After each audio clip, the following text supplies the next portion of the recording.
Assalamualaikum warahmatullahi wabarakatuh. Perkenalkan, nama saya Rizka Vina Permana. Saya dari mahasiswa Politeknik Pembangunan Pertanian Malang kelas PPKH 2B.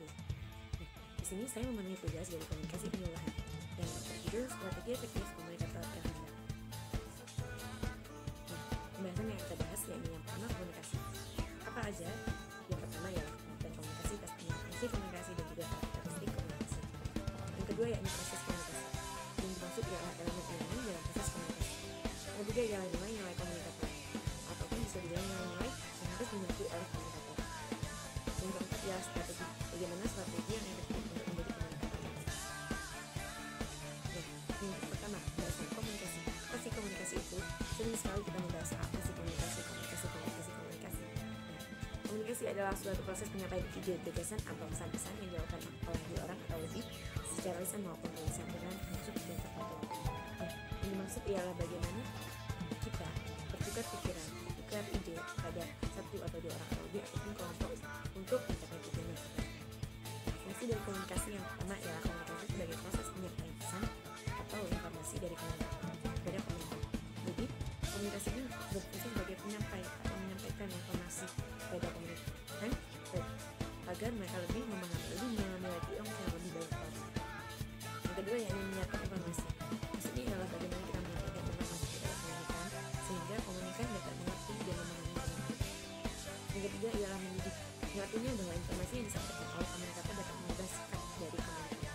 Maksudnya ialah saat kita memberikan informasi, saat kita menyampaikan informasi, tujuan lain atau fungsi lain dari komunikasi ialah kita mendidik, kita dapat berefek, kita dapat mempengaruhi mereka bahwa mereka dapat membandingkan sebelum kita menyampaikan menurut mereka itu benar, tetapi setelah mereka tahu kebenarannya dari kita bahwa itu salah, itu mereka terapkan. Yang keempat ialah mempengaruhi. Nah, artinya jika pesan yang disampaikan kepada komunikan berdampak pada komunikan, maka itu akan menjadi hal yang diharapkan oleh komunikan. Jadi saat kita menyampaikan informasi, saat kita memberikan informasi, kemudian mendidik mereka serta menurut perilaku mereka, dengan harapan kita sebagai komunikator ialah dapat mengubah atau berefek mempengaruhi mereka sehingga yang tadinya buruk saat berubah menjadi yang baik dan juga berubah menjadi hal yang positif. Nah, karakteristik dari komunikasi yang pertama ialah komunikasi adalah manusia itu sendiri. Maksudnya ialah bagaimana komunikasi itu berjalan dengan baik ialah antara manusia dengan manusianya, dan satu dengan dua orang atau lebih. Jadi jika terjadinya perbincangan antara manusia dengan bukan manusia, maksudnya ialah benda mati atau kembaran, itu bukan berarti karakteristik komunikasi. Yang kedua ialah komunikasi adalah sebuah proses yang artinya bahwa proses transaksional yang terjadi antara komunikator dan komunikan. Nah, maksud dari transaksional ini adalah bagaimana komunikator dan komunikan ini mencapai tujuan tertentu, kesepakatan tertentu, terjadinya pertukaran ide, terjadinya pertukaran pendapat seperti itu. Nah, itu bisa dilakukan transaksional. Yang ketiga ialah komunikasi bersifat simbiolis. Nah, lambang atau simbolis dari komunikasi digunakan untuk menjadi informasi yang dikirimkan dalam suatu proses komunikasi. Selanjutnya, proses komunikasi. Nah, proses komunikasi ini terdapat 6 proses. Yang pertama ialah sumber. Sumber ini ialah proses penyampaian pesan yang dapat dijadikan sumber ialah tentu saja kita pastinya sebagai manusia, sebagai komunikatornya juga. Kemudian yang kedua ialah komunikator. Komunikator ini dapat berupa perorangan atau individu ataupun juga kelompok yang mengirimkan pesan. Komunikator yang memulai terjadinya proses komunikasi. Yang ketiga ialah proses. Sebagai elemen penting dalam suatu proses komunikasi, proses pesan ialah informasi yang akan dikirimkan oleh komunikator. Jadi, bagaimana jika tidak adanya pesan ataupun proses komunikasi dengan baik jika tidak adanya pesan. Jadi, pada saat kita ingin menyampaikan sebuah informasi, kita terlebih dahulu harus memiliki atau sudah memenuhi materi, kita memiliki materi apa yang akan kita sampaikan kepada komunikan. Yang keempat ialah saluran. Dan saluran ini ialah maksudnya adalah bagaimana media kita menyampaikan kepada komunikan, secara langsung kah atau secara melalui media video kah atau yang lainnya. Yang kelima ialah komunikan. Komunikan ini yakni pendengar atau target penyampaian pesan. Nah, ini maksudnya ialah bagaimana tanggapan dari komunikan tersebut mengenai hal-hal yang kita sampaikan kepada beliau sehingga mereka dapat mengerti dan memahami. Yang keenam ialah efek. Nah, apa sih efek itu? Efek adalah dampak yang dihasilkan dari adanya proses komunikasi. Nah, efek ini dapat berupa pengetahuan. Mereka mendapatkan ilmu yang bertambah, kemudian mereka dapat informasi yang bertambah, mereka mendapatkan perubahan serta sikap mereka yang berubah seperti itu. Sehingga pada saat kita menyampaikan informasi, komunikasi ini berjalan dengan dapat dibilang lancar jika menghasilkan efek yang baik seperti itu. Kemudian nilai-nilai komunikator. Nilai-nilai komunikator ini ada 6. Yang pertama, belas kasih. Belas kasih ini adalah bagaimana rasa peduli kita terhadap anggota tim kita, sehingga komunikan dapat merasa bahwa kita adalah komunikator yang baik. Yang kedua ialah kerendahan hati. Nah, bagaimana kerendahan hati ini? Kerendahan hati ialah dimana rasa saling membantu, rasa persahabatan antara satu dengan yang lainnya. Yang ketiga ialah pengertian. Bagaimana kita dapat dianggap sebagai komunikator yang pengertian jika kita sendiri tidak mengetahui bagaimana komunikan kita, mengerti tidaknya seperti itu. Jadi nilai-nilai yang harus dimiliki oleh komunikator ialah pengertian. Yang keempat ialah kebijaksanaan. Nah, bagaimana kebijaksanaan ini? Bagaimana cara kita menyikapi terdapatnya kesalahpahaman, miskomunikasi, kegagalan seperti itu, sehingga tidak ada rasa mencela atau menjatuhkan satu sama lain. Yang kelima ialah akuntabilitas ini.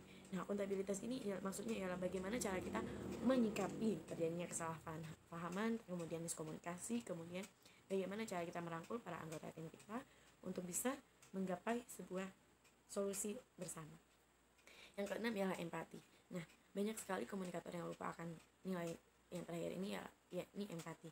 Empati itu seperti apa? Bagaimana cara kita menghargai, menghormati orang lain yang tentunya seperti kelompok tani, seperti para petani, seperti itu. Sehingga kita harus menghargai mereka, kita harus memiliki rasa empati yang sangat tinggi kepada mereka. Bukan tentang pekerjaan mereka yang di bawah kita, bukan tentang jabatan mereka yang di bawah kita, tetapi bagaimana mereka bisa menyikapi masalah lebih baik daripada kita. Mereka lebih mengerti bagaimana di lapangan daripada kita, sehingga kita bisa lebih menyadarkan diri kita bahwa tidak ada informasi yang didapatkan hanya dengan melihat jabatannya, tetapi dari para petani, daripada kelompok tani, kita dapat mengetahui banyak informasi yang lebih yang kita tidak ketahui. Selanjutnya ialah strategi komunikator yang handal. Yang pertama ialah mendengarkan. Bagaimana komunikator bisa dikatakan handal jika komunikatornya sendiri tidak dapat mendengarkan perkataan orang lain atau masukan dari orang lain. Jadi banyak orang yang lupa bahwa saat kita ingin didengarkan orang lain, kita pun harus mendengarkan apa kata orang lain. Yang kedua ini ialah jangan mencela pembicaraan. Maksudnya adalah jangan memotong pembicaraan seseorang kepada kita sehingga tidak terjadinya miskomunikasi. Karena saat kita memotong ataupun pembicaraan kita dipotong oleh orang lain, itu menunjukkan bahwa kita tidak mempunyai rasa sikap sopan santun ya, sehingga itu tidak baik untuk komunikator. Yang ketiga ialah bersikap terbuka dan transparan. Maksudnya bagaimana? Maksudnya ialah bagaimana cara kita menyikapi pertanyaan-pertanyaan atau tanggapan-tanggapan dari para komunikan yang mungkin kita tidak mengetahui, kita belum jelas, kita belum sampai pengetahuannya ke sana, sehingga kita tidak perlu berpura-pura bahwa kita tahu. Kita berbicara saja bahwa mohon maaf, saya belum mengetahui dengan jelas apakah dari para komunikan ini dapat mengerti atau dapat menjelaskan kepada saya, sehingga kita dapat saling bertukar informasi, sehingga tidak adanya keraguan dari para komunikan untuk menyampaikan ide-ide mereka, menyampaikan saran-saran mereka. Yang keempat yakni mengetahui berita terkini. Nah, banyak sekali para komunikator ini menyampaikan informasi-informasi yang selalu terulang-ulang dan berulang-ulang. Nah, hal tersebut jangan sampai terjadi ya. Kenapa? Karena komunikan akan merasa bosan, komunikan akan merasa apa sih, kenapa ini terus yang dibahas, pembahasan ini terus yang dibahas, seperti itu. Banyak hal-hal yang lebih penting, banyak hal-hal yang perlu sekali dibahas, sehingga agar komunikan tidak merasa bosan. Jadi kita sebagai komunikator harus pintar-pintar mencari informasi, menggali informasi sebanyak-banyaknya agar komunikan tidak merasa bosan dengan pembicaraan yang kita bahas. Yang kelima ialah membaca bahasa tubuh atau nonverbal. Nah, kita sebagai komunikator yang handal, kita harus mengerti, memahami bagaimana gestur tubuh para komunikan kita, apakah mereka tidak fokus, sedang tidak fokus, ataukah mereka ngantuk, ataupun mereka kelelahan. Nah, sehingga kita tidak terlalu menuntut, jadi mereka tidak merasa kesal ataupun terpaksa melakukan komunikasi tersebut. Jadi saat mereka mulai tidak fokus, mulailah kita mengerti, oke, kita harus mencari celah untuk bercanda, untuk kita tidak serius dulu, tidak terlalu sering-sering serius, kita baringi dengan rasa bercanda seperti itu. Oke, mungkin sekian yang dapat saya sampaikan. Mohon maaf jika terjadi kesalahan, semoga dapat bermanfaat buat kita semua. Semoga di tugas kedepannya saya bisa jauh lebih baik lagi. Terima kasih. Assalamualaikum warahmatullahi wabarakatuh. Saya Teriska Firmana.